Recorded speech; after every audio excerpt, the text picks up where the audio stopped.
बिस्मिल्लाहिर्रहमानिर्रहीम। कंट्री में कैसे हैं? उम्मीद है कि सब खैर वाफियत से होंगे। आज एक नया दिन, नया टॉपिक, नई बैठक, नई मोटिवेशन और नए मेहमान हमारे साथ होंगे। बड़े ही ये हमारे मोहतरम मेहमान हैं।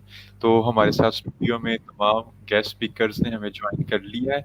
आज के जो गेस्ट स्पीकर हैं वो जमाल अहमद हैं, जो इस वक़्त मैड्रिड में हैं और ये पीएचडी कर रहे हैं और स्पेन के बारे में ये आज हमें बताएँगे। वहाँ पे study in Spain, life in Spain, Marie Curie scholarship और स्पेन का वीज़ा। और इस बैठक को को-होस्ट करेंगे डॉक्टर ताहिर, जो कि असिस्टेंट प्रोफेसर हैं। मैं माइक पास करता हूँ डॉक्टर ताहिर को।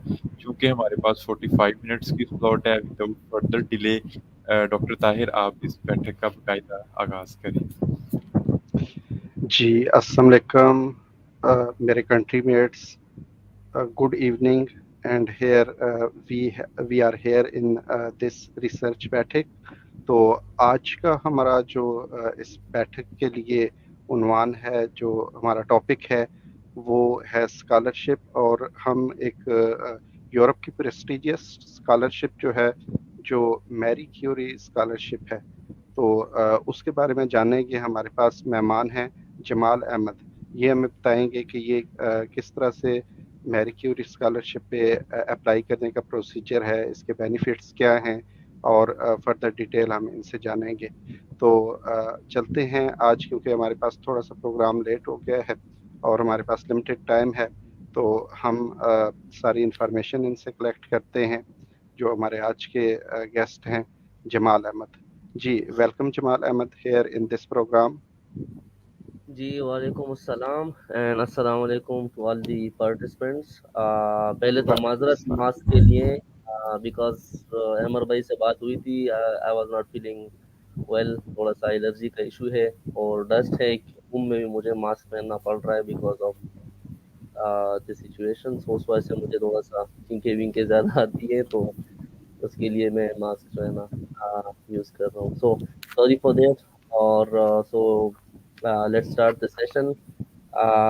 मैरी क्यूरी का मैं डायरेक्ट जाता हूँ वेबसाइट पे। तो प्रैक्टिकली आज आपको एक यूज़ केस दिखाते हैं कि किस तरह आपने अप्लाई करना है, किस तरह आपने डिस्क्रिप्शन देखनी है, जो एप्लीकेंट के लिए क्या ज़रूरी है, एम्प्लॉयर के लिए क्या ज़रूरी है, एक्सेट्रा एक्सेट्रा। तो जी जमाल भाई, थोड़ा सा इसको इंट्रोडक्शन इसका दे दीजिएगा। ये मैरी क्यूरी एक मेरा ख्याल खातून थी ना, जिन्होंने केमिस्ट्री में काम किया और वो कैंसर का इलाज इन्होंने प्रपोज किया था ना। तो फिर इनके नाम पे इनको नोबेल प्राइज भी शायद मिला था।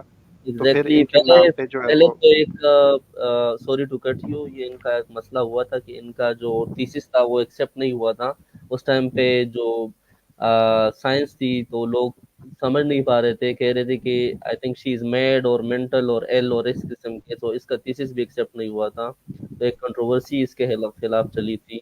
उसके बाद फिर जो है बाद में जब एडवांसमेंट आई, मॉडर्नाइजेशन आई, तो लोगों को पता चला कि भाई इसने तो जो काम किया है there is too beneficial for community, for all the world. तो उसके नाम पे फिर नोबेल प्राइज भी हुआ। फिर उसके अब एक प्रेस्टीज बना उसका, और उसके प्रेस्टीजियस उसका स्कॉलरशिप जो है, जो ऑल ओवर द यूरोप वो माना जाता है मारी क्यूरी के नाम से, मारी स्कोरास्की क्यूरी। सो ये बैकग्राउंड है मारी क्यूरी का कि किस तरह मारी क्यूरी आया। तो उसके नाम पे इसको इज्जत देने के लिए, और रखा भी एक हाई लेवल पे, एक प्रेस्टीज पे है, तो उस वजह से ये यूरोप की डिफरेंट यूनिवर्सिटीज में होता है। जी बिल्कुल। इसमें दो चीज़ें होती हैं, दो किस्म के स्कॉलरशिप्स होती हैं। एक प्रोग्राम को कहते हैं मारी क्यूरी को फंड, और एक जो है वो सिंपल मारी क्यूरी है। मारी क्यूरी को फंड जो है, तो वो एक इंडस्ट्री के साथ मिलके एक कंट्री का कंजोर्टियम बनता है, जिसमें आपकी आधी सैलरी उस कंपनी से आती है और आधी सैलरी आपको ईयू देता है, यूरोपियन यूनियन। इसमें यूनिवर्सिटी का सिर्फ इतना रोल होता है कि वो आपको पीएचडी डिग्री देते हैं, मतलब आप इनरोल उस यूनिवर्सिटी में होते हैं। बाकी फंडिंग के लिहाज से तो फंडिंग का कोई चक्कर उसका उसमें यूनिवर्सिटी इन्वॉल्व नहीं होती, वो सिर्फ आपकी डिग्री के हद तक इन्वॉल्व होती है। दूसरा जो होता है वो डायरेक्टली आपका ईयू का सारा सीन होता है, वहाँ से आपको फंडिंग सारी मिलती है। तो ये दो केस हैं। जी, जी, एक जी, और जी, क्वेश्चन मैं आपसे पता करूँगा, उसके बाद फिर आपकी तरफ आएँगे कि जी, जी। ये मैरी क्यूरी, इनकी जो स्पेशलाइज़ेशन थी, इन्होंने केमिस्ट्री में काम किया और कैंसर के इलाज की तरफ, और वो आई थिंक सो उसका रेडिएशन बेस्ड उसका ट्रीटमेंट एग्ज़ैक्टली। वो डिस्कवर जी, किया जी, था ना? जी, तो बिल्कुल। अब ये जो स्कॉलरशिप है, इसमें ज़्यादा उसको किस चीज़ को फ़ोकस किया जाता है, किन फ़ील्ड्स की तरफ, कि ये जो ट्रीटमेंट्स हैं, फार्मेसी है या केमिस्ट्री है, या इन चीज़ों को, या ऑल हमारे पास जो है वो आईटी, कंप्यूटर या बाकी सारी फ़ील्ड में भी एक जैसा ही है? मोस्टली मोस्टली स्टेम फील्ड्स, जितनी भी हमारे पास स्टेम फील्ड्स हैं, तो सारों को कवर किया जाता है, सारों को मद्देनज़र रखा जाता है, ताकि जितने भी क्रीम क्लास हैं, जो पढ़े लिखे लोग हैं, अगर उनके पास अपॉर्चुनिटीज़ नहीं है कि वो अच्छी क्वालिटी रिसर्च कर सकें, तो उनको अट्रैक्ट किया जा सके और इस स्कॉलरशिप के हवाले से। तो ये सारे फील्ड्स में all over the cross board जो जितना भी हमारे पास हैं स्टेम फील्ड्स हैं, इवन लेकिन सोशल साइंस की साइड के अगर वो बात हम करें तो वो मिनिमल है। ज़्यादा से हुँ, ज़्यादा जो स्कॉलरशिप्स इसकी आती हैं वो यही होता है कि क्योंकि इसके प्रपोजल्स बनते हैं और प्रपोजल्स प्रोफेसर्स बनाते हैं, तो वो ज़्यादा चूंकि स्टेम फील्ड में लोग काम कर रहे हैं, सोशल साइंसेज उस साइड पे कम है। और फिर अगर आप इसके मेरे ख्याल से कुछ 7 इनका सस्टेनेबिलिटी के लिहाज से एक एसडीजीज हैं अपने, तो अगर आपका प्रपोजल उस एसडीजीज में आता है तो फिर आपको ये फंडिंग आराम से मिल जाती है। अच्छा जमाल भाई, जी। सॉरी, आप ना सस्टेनेबल गोल्स का इनको थोड़ा सा बता दें कि ये सस्टेनेबल गोल्स क्या हैं यूरोपीय यूनियन कमीशन के, और इनके ऊपर फोकस करके आप कैसे अपनी पीएचडी और पोस्ट डॉक विन कर सकते हैं, क्योंकि ये पता नहीं है हमारे मुल्क में। अच्छा, अच्छा। तो मैं चूँकि मुझे सारे सस्टेनेबल वो एसडीजीज़ तो मुझे याद नहीं है, लेकिन जो जो मेरी फ़ील्ड से रिलेटेड है, जो मुझे याद है, तो मैं उनका ज़िक्र कर देता हूँ। सबसे पहले जो है तो सस्टेनेबिलिटी में स्मार्ट सिटीज़ आ जाते हैं आपके पास। सस्टेनेबिलिटी हुँ, स्मार्ट सिटीज़ मीन्स के जो कार्बन फ्री आपके पास शहर होने चाहिए।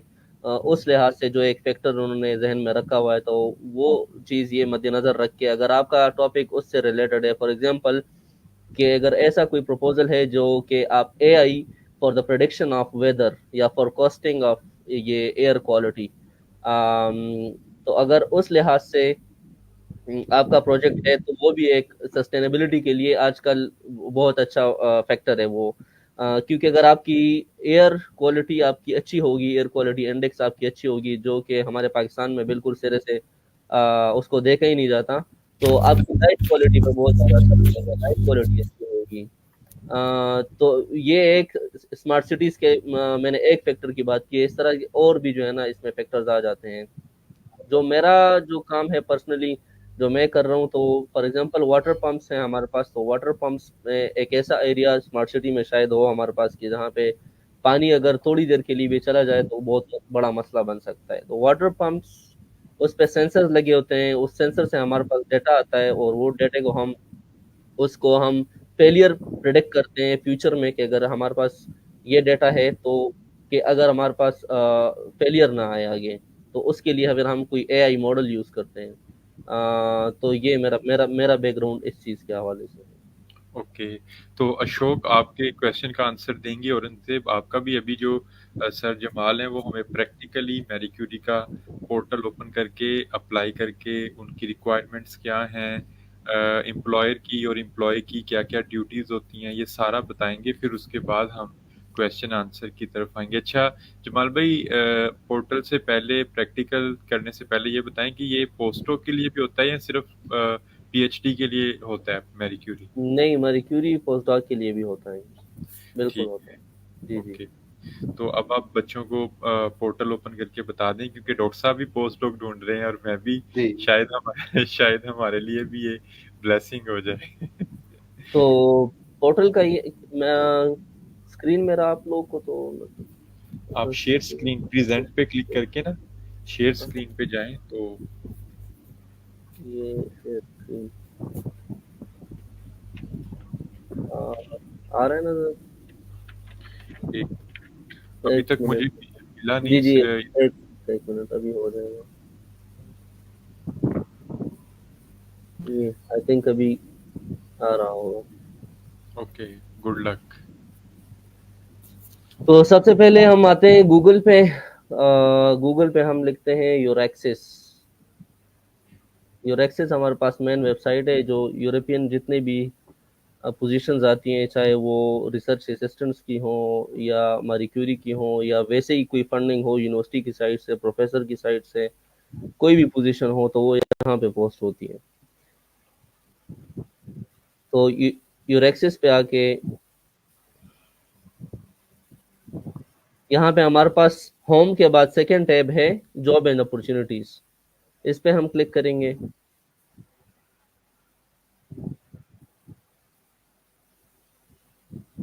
और सर्च फॉर जॉब्स। तो सर्च फॉर जॉब्स के बाद आपके पास इस तरह का एक स्क्रीन, एक टैब खुल जाएगी। टैब खुलने के बाद आप लोग के पास लेफ्ट साइड पे सारे फिल्टर्स लगे हुए हैं कि आपने किस टाइप की आपने जॉब अपनी ढूंढनी है, कंट्री कौन सी आपने रखनी है, रिसर्च फील्ड कौन सा है आपका, रिसर्चर का प्रोफाइल क्या है। मेनली यूरोप में 3 किस्म के आपके रिसर्च प्रोफाइल होते हैं। एक होता है R1, एक होता है आपके पास R2 और एक होता है R3। R1 आपका फर्स्ट स्टेज रिसर्चर या अर्ली स्टेज रिसर्चर माना जाता है, जो कि PhD से शुरू होके आपके PhD करने के 1 साल के अंदर अंदर जितना आपका या 1.5 साल के अंदर अंदर जितना भी आपका एक्सपीरियंस है, तो इस किस्म के रिसर्चर को कहते हैं फर्स्ट स्टेज रिसर्चर या अर्ली स्टेज रिसर्चर R1। और जो R2 है, तो जितना आपका एक्सपीरियंस बढ़ जाता है, फॉर एग्जांपल 2 साल है आपका एक्सपीरियंस या 3 साल है PhD के बाद, आपके पास डिग्री आ गई है PhD की, तो वो R2 के कैटेगरी में आता है। फिर R3 हमारे पास एस्टेब्लिश रिसर्चर होता है कि आपका ठीक ठाक एक्सपीरियंस है 4-5 साल का, 6 साल का, तो वो बंदा फिर एस्टेब्लिश रिसर्चर जो कि R3 के फील्ड में वो बंदा आता है कैटेगरी में। अच्छा, फिर ये हमारे पास डिफरेंट फिल्टर्स लगे हुए हैं। तो फॉर एग्जांपल जॉब ऑफर में ढूंढ रहा हूँ, वो ऑलरेडी मैंने वहाँ पे स्टार्ट में सेलेक्ट कर ली थी। अब कंट्री, तो कंट्री फॉर एग्जांपल मैं यहाँ पे लिखता हूँ कि स्पेन, तो ये स्पेन आ गया, ये चेक हो गया। फिर नीचे आते जाएं, फंडिंग या प्रोग्राम, फंडिंग और प्रोग्राम में है, ये डिफरेंट इनके प्रोग्राम्स हैं, तो इसमें से कोई आप सेलेक्ट कर लें। देखें यहाँ पे होराइजन यूरोप MSCA आ गया। MSCA मींस मारी मारी क्यूरी, ये वाला मारी स्कोडास्की क्यूरी एक्शंस। तो फॉर एग्जांपल मैं ये सेलेक्ट करता हूँ और अप्लाई फिल्टर्स। तो let's see if there are any positions, तो वो मुझे शो हो जाएंगी कि क्या क्या पोजीशंस हैं। अब ये देखें यहाँ पे पोजीशंस आ गई हैं मेरे पास। अच्छा, मैंने फील्ड कोई सेलेक्ट नहीं की थी, ठीक है। सपोजिटली मैं यहाँ से फील्ड सेलेक्ट करता हूँ कंप्यूटर साइंस।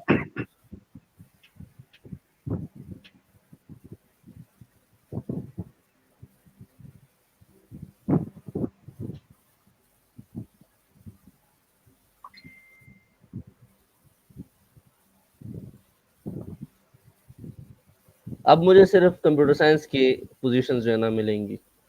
अब ये देखें यहाँ पे स्पेन में जो पहली पोजीशन मुझे मिली है, ये टाइटल है uncertainty aware deep learning for parametric PDEs modelling tumour growth. अब मैं इस पे क्लिक करता हूँ तो इसकी सारी जॉब डिस्क्रिप्शन, पहले ये आपको ऑफर कौन कर रहा है, तो कंपनी का नाम लिखा होगा या ऑर्गेनाइजेशन या जो यूनिवर्सिटी ऑफर कर रही है, तो वो है foundation Tecnalia research and innovation. Department क्या है, डिजिटल मींस के कंप्यूटर साइंस और इन चीज़ों से रिलेटेड है। रिसर्च फील्ड फिर स्पेसिफिसिटी में आ जाते हैं, वो इंजीनियरिंग है, इंजीनियरिंग में कौन सी इंजीनियरिंग है, कंप्यूटर इंजीनियरिंग या computer science and informatics. Research profile कौन सी चाहिए, फर्स्ट स्टेज रिसर्च चाहिए, कंट्री स्पेन, एप्लीकेशन की डेडलाइन क्या है 22 दिसंबर 2024, और टाइप ऑफ कॉन्ट्रैक्ट क्या है, टेम्पररी। टेम्पररी मींस के आपका परमानेंट नहीं होगा, एक खास टाइम का आपके पास कॉन्ट्रैक्ट होगा, which is 36 months for Marie Curie.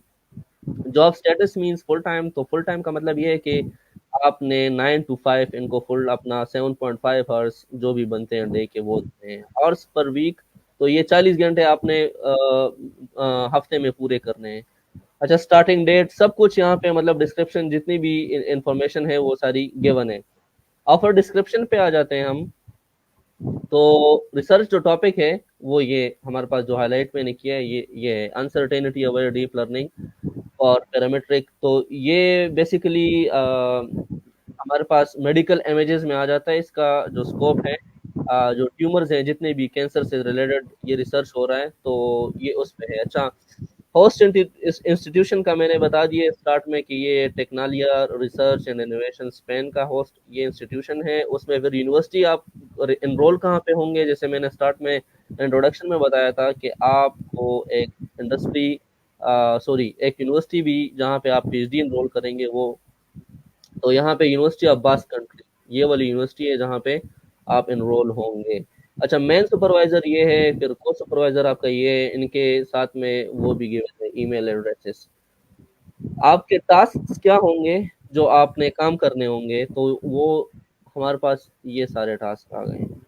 ये सारे टास्क हैं जो स्पेसिफिक कि आपने ये काम करना है क्या, तो वो फील्ड से रिलेटेड आपको गिवन होते हैं।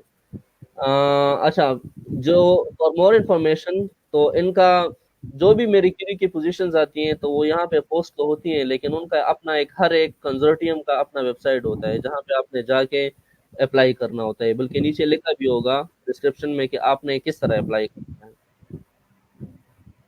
तो ये तो हमारे पास टास्क हो गई है जो उनको चाहिए आपसे काम, ये वो वाली साइंटिफिक जो टास्क हैं।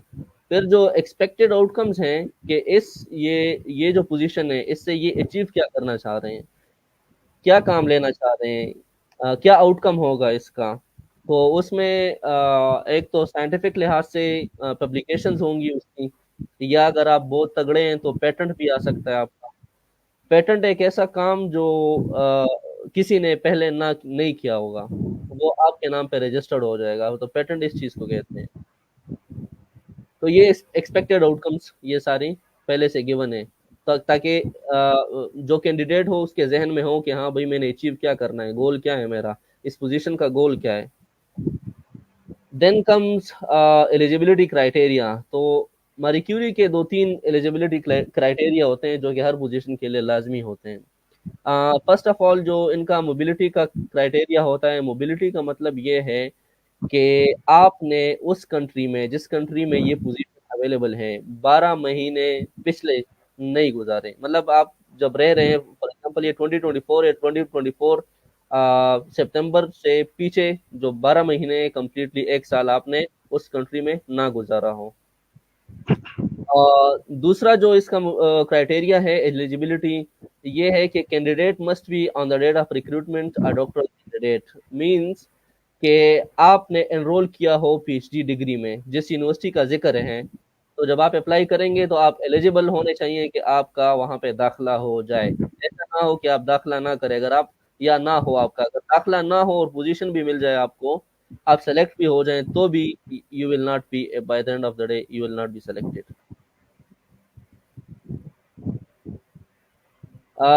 फिर जो है यहाँ पे हमारे पास इसके स्पेसिफिक रिक्वायरमेंट्स आ जाती हैं कि क्या आपके पास डिग्रीज कौन सी होनी चाहिए, क्या आपके पास एक्सपीरियंस होना चाहिए, लैंग्वेज क्या होना चाहिए आपको, मतलब कोई सर्टिफिकेट चाहिए लैंग्वेज या नहीं।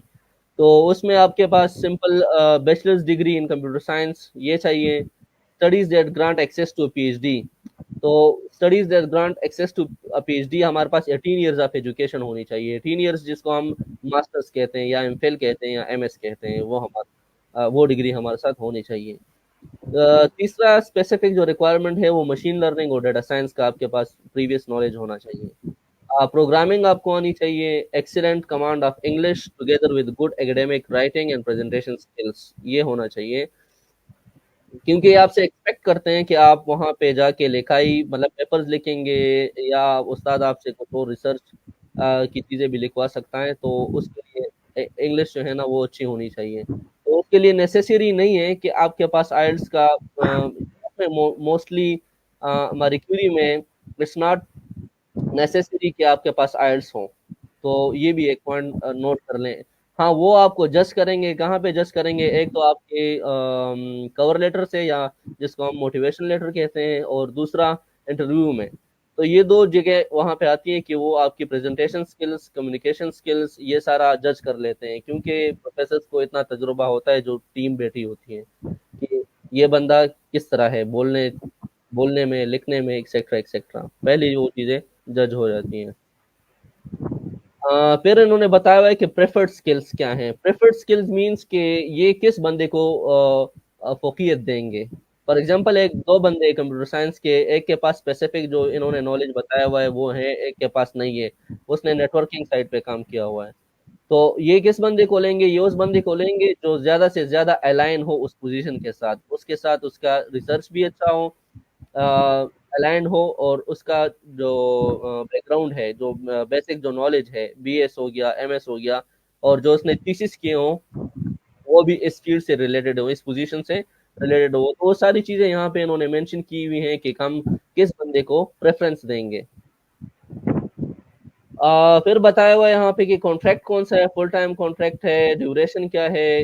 ड्यूरेशन ऑफ कॉन्ट्रैक्ट मींस कि आप कब तक आपके पास ये कॉन्ट्रैक्ट होगा, कब तक की पोजीशन होगी, तो वो 36 मंथ्स है, इंक्लूडिंग 2 सेकेंडमेंट्स। अच्छा, तो मैरी क्यूरी की एक ये भी एलिजिबिलिटी है, वो जब आप सेलेक्ट हो जाते हैं तो तब आप डिग्री लेने की एलिजिबिलिटी ये है कि 2 सेकेंडमेंट्स आपने करने होते हैं, 3 महीने के लिए आपने एक मुल्क में जाना होता है out of your host country, और 3 महीने के लिए दूसरे हाउस कंट्री से बाहर जाना होता है किसी इंटरनेशनल सेटलमेंट पे। सैलरी भी बताई हुई है यहाँ पे कि सैलरी क्या है, the gross salary amounts to this per year. तो ये टैक्सेस के साथ है, और ये फिर मतलब हर एक कंट्री पे डिपेंड करता है कि वहाँ के टैक्सेस रेट्स क्या हैं, उसके हिसाब से फिर ये कम हो बेश इस तरह चीज़ें होती रहती हैं। अम, दूसरा फिर ये है कि फैमिली अलाउंस मिलता है बंदे को अगर आपने निकाह किया हुआ है, अगर शादी नहीं भी की और निकाह मैरिज सर्टिफिकेट है आपके पास, और वो एडवर्टाइजमेंट डेट, जो जॉब जब एडवर्टाइज हुई है उससे पहले का आपने निकाह किया हो, तो आपको 660 यूरो पर मंथ ये आपके फैमिली के साइड से ये बोनस भी मिलेगा।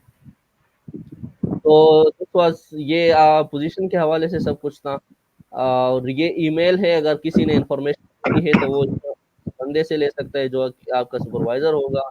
और फिर हम जो से वेबसाइट मैंने खोली थी, तो वो ये वेबसाइट है, और इसमें हर एक वो गिवन होगा पोजीशन, तो इस तरह हम अप्लाई कर सकते हैं जॉब ऑफर्स।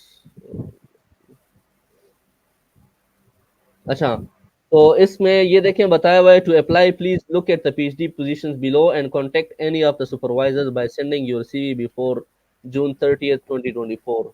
तो चूंकि डेट गुजर गई है, लेकिन जो जो पोजीशंस हैं यहाँ पे, doctoral candidate 1, doctoral candidate 2, etcetera etcetera, तो वो के ये देखें यहाँ पे एप्लीकेशन किस तरह आपने फाइल करनी है, ये लिखा हुआ है application. Please send an email with your CV. तो सबसे जो मोस्ट इंपोर्टेंट चीज है सीवी है आपका letter of interest. Letter of interest जिसको हम नॉर्मल जुबान में कवर लेटर कहते हैं या मोटिवेशन लेटर कहते हैं। And contact information of 2 referees. Referees means के दो ऐसे बंदे, अगर आपने एकेडेमिया में काम किया है, आपका सुपरवाइजर हो गया बीएसएमएस का, या आपने इंडस्ट्री में काम किया हो, तो वो इन प्रोफेसर को बता सके कि हाँ इस बंदे ने हमारे साथ काम किया है और इसके ये सिग्निफिकेंट प्रोज हैं, और ये हम रिकमेंड करते हैं इस पोजीशन के लिए, ये बंदा तगड़ा है, इस तरह उस तरह, जो आपकी तारीफ कर सके और बता सके इनको कि किस तरह से आप फिट आते हैं इस पोजीशन के लिए। So this was all about position. Ahmar भाई, ओवर टू यू। ओके, बहुत बहुत शुक्रिया। अच्छा, ये बताएं कि पोस्टडॉक के लिए कैसे अप्लाई करना है, उसके लिए थोड़ा सा गाइड कर दें, क्योंकि डॉक्टर साहब जो हैं और मैं, हमारी जो कोशिश है वो पोस्टडॉक की है, तो जी जी उसके जी। लिए भी थोड़ा सा गाइड कर दें। अच्छा उमर भाई, ये पोस्टडॉक की जो पोजीशंस होती हैं, तो एक मिनट में यहाँ से एक चीज, हाँ, ये रिसर्चर प्रोफाइल में आके, तो फिलहाल तो ये मुझे सिर्फ शो कर रहा है कि फर्स्ट स्टेज रिसर्चर, लेकिन ये मारी क्यूरी की जितनी भी पोजीशंस आती है, जो फंडिंग मैंने यहाँ से सिलेक्ट की है, होराइजन होराइजन यूरोप एमएससी है, ठीक है। तो इसमें अगर आप नीचे जाएंगे, अभी तो मैंने चूंकि इस कंप्यूटर साइंस फील्ड में की थी, तो कंप्यूटर साइंस में सिर्फ एक ही पोजीशन अवेलेबल थी यहाँ पे हमारे साथ। अगर मैं ये फील्ड हटा दूं, सेलेक्ट ऑल,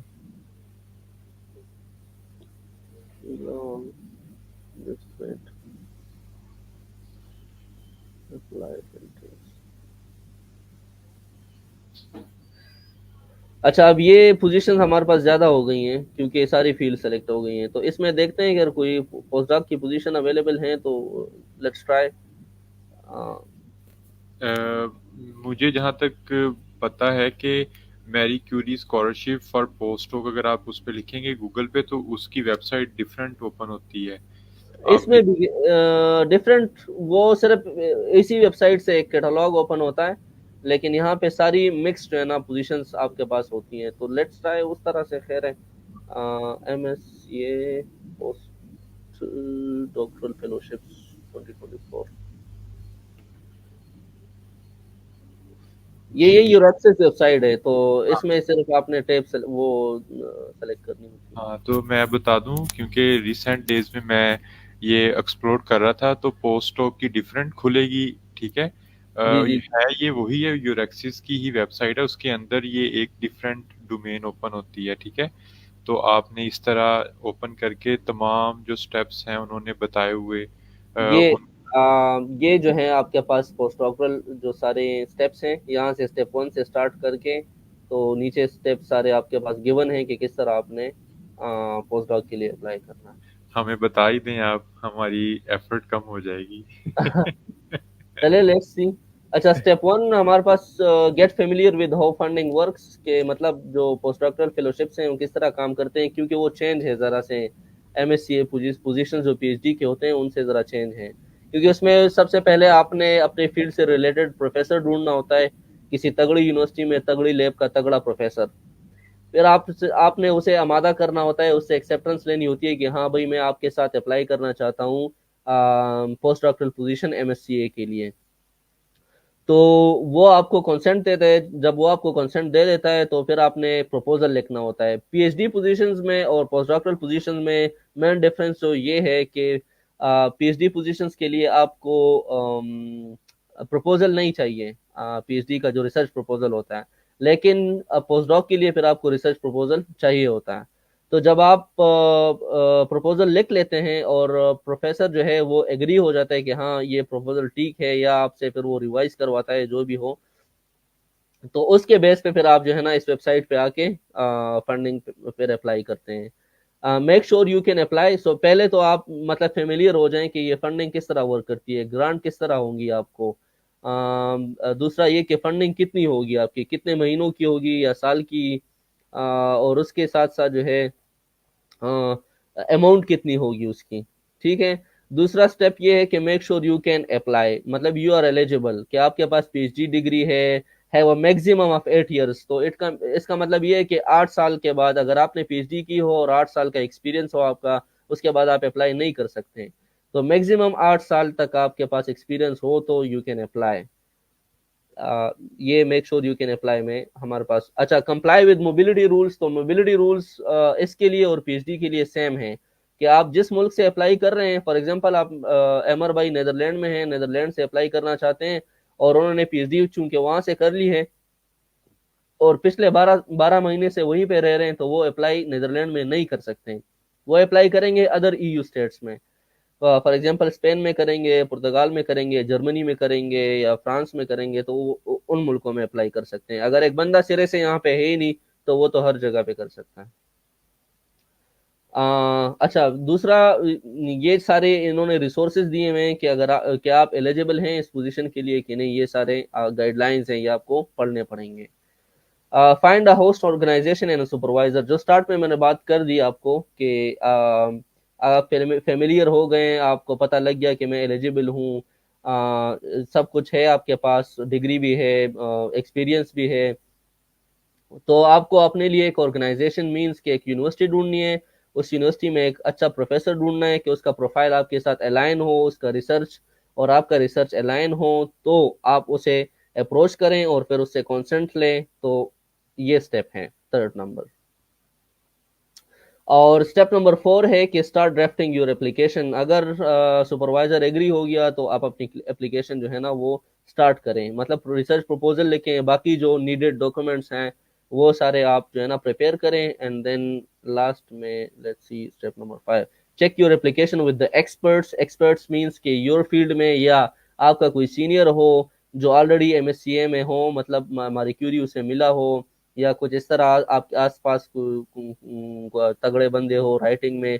क्योंकि जो मैंने सुना है, मेरे कुछ दोस्त हैं जो पोस्ट डॉक्टरल पोजीशंस पे गए हैं, तो उन्होंने कहा है कि मेक और ब्रेक सिचुएशन जो आपकी बनती है वो आपके प्रपोजल पे बनती है। अगर आपका प्रपोजल तगड़ा है और साथ में आपका प्रोफाइल उस्ताद के साथ मैच करता हो, रेलेवेंट हो, तो दीज थ्री थिंग्स, या तो आप सेलेक्ट हो जाएंगे इसके बेस पे, मतलब वेरी चांसेस देयर आर के आप इसके बेस पे सिलेक्ट हो जाएंगे अगर आपका प्रपोजल बहुत तगड़ा है। तो प्रपोजल पे ठीक ठाक काम करना पड़ता है, नॉर्मल जो पीएचडी के लिए हम प्रपोजल लिखते हैं वो नहीं। और फिर लास्ट स्टेप है कि submit your application. I hope it answers all the questions. So बहुत बहुत शुक्रिया एक्चुअली डॉक्टर साहब आपको। और हमें अब एक ऑर्गेनाइजेशन ढूंढनी है और एक प्रोफेसर ढूंढना है और ऐसा प्रपोजल लिखना है, ठीक है? जी जी।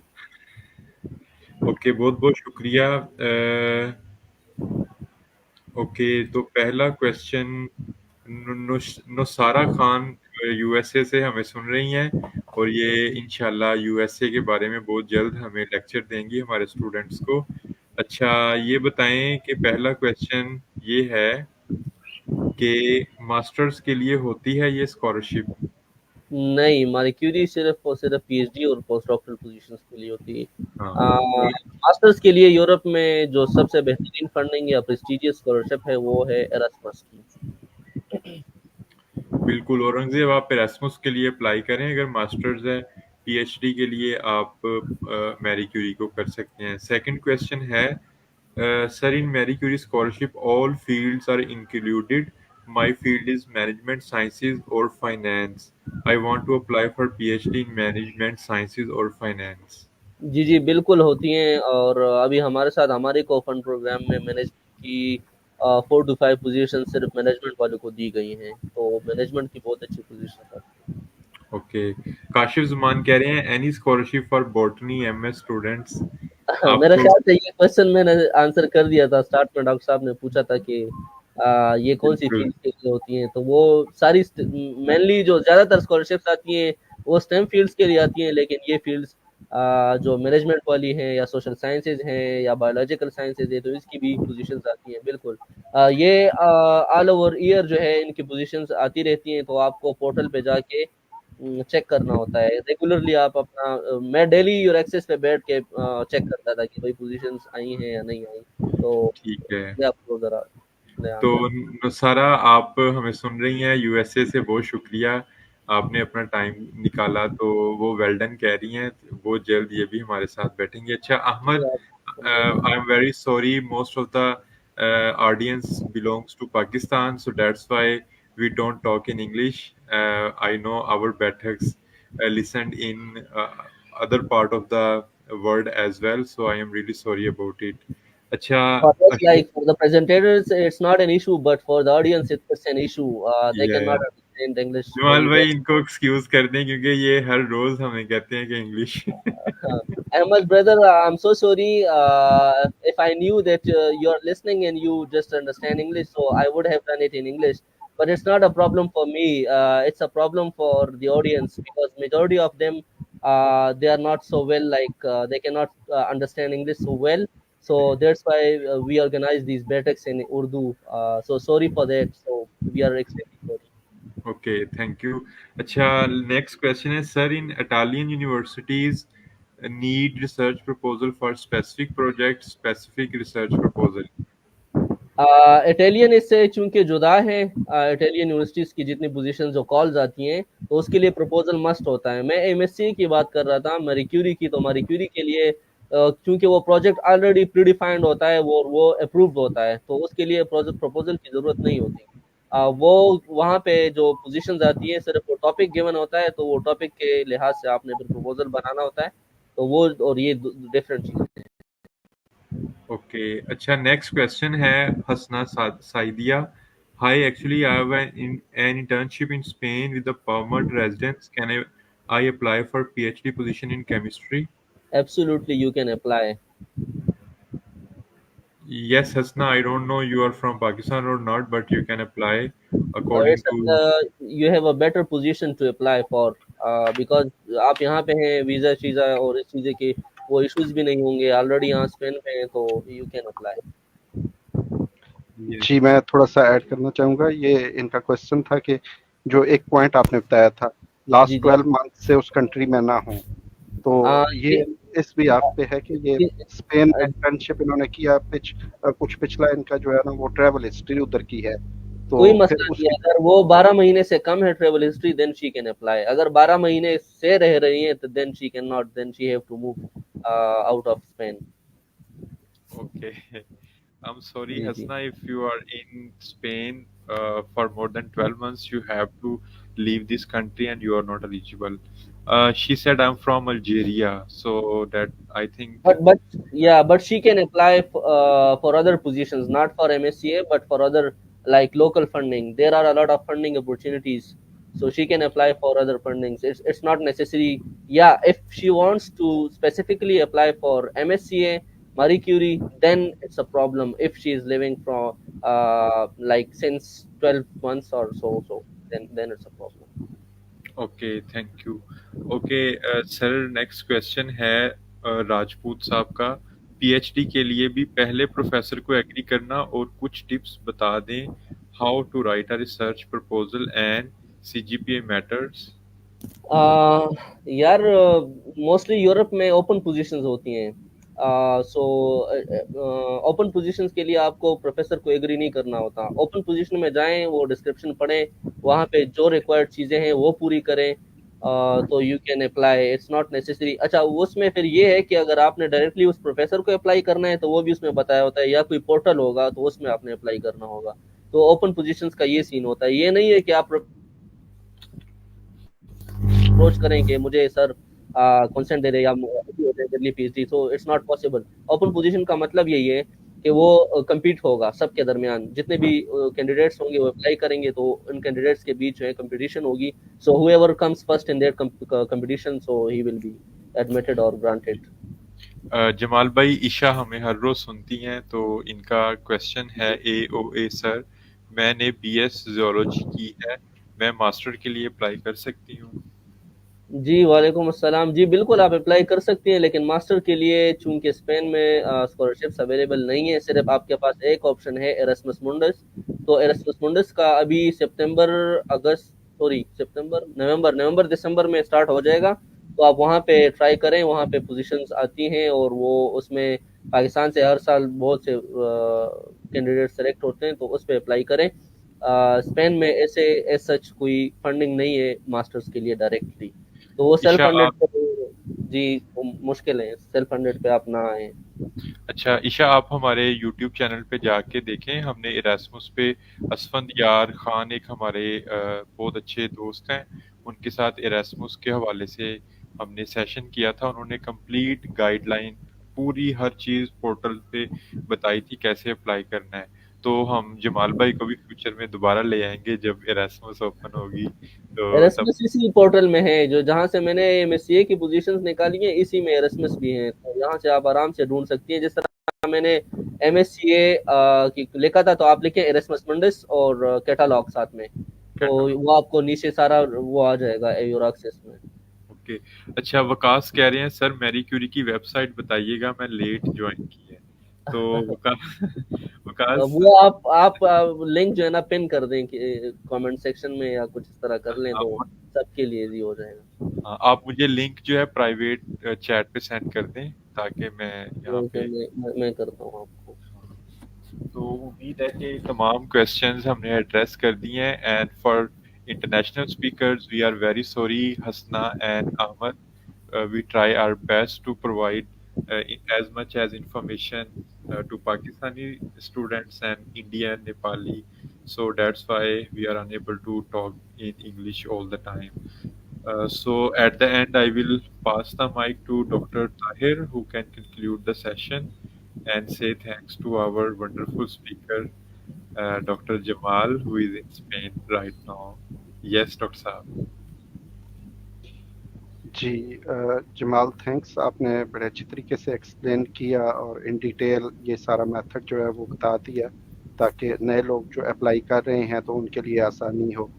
तो आज की हमारी बैठक में हमने इस चीज़ को डिस्कस किया, इसको देखा कि हमारे पास ये यूरोप का एक बहुत अच्छा स्कॉलरशिप, प्रेस्टिजियस जो स्कॉलरशिप है, तो इसको हम किस तरह से अप्लाई कर सकते हैं, विन कैसे कर सकते हैं, तो इसका प्रोसीजर सारा हमने देखा। ये हमें इसको विजिट करते रहना है।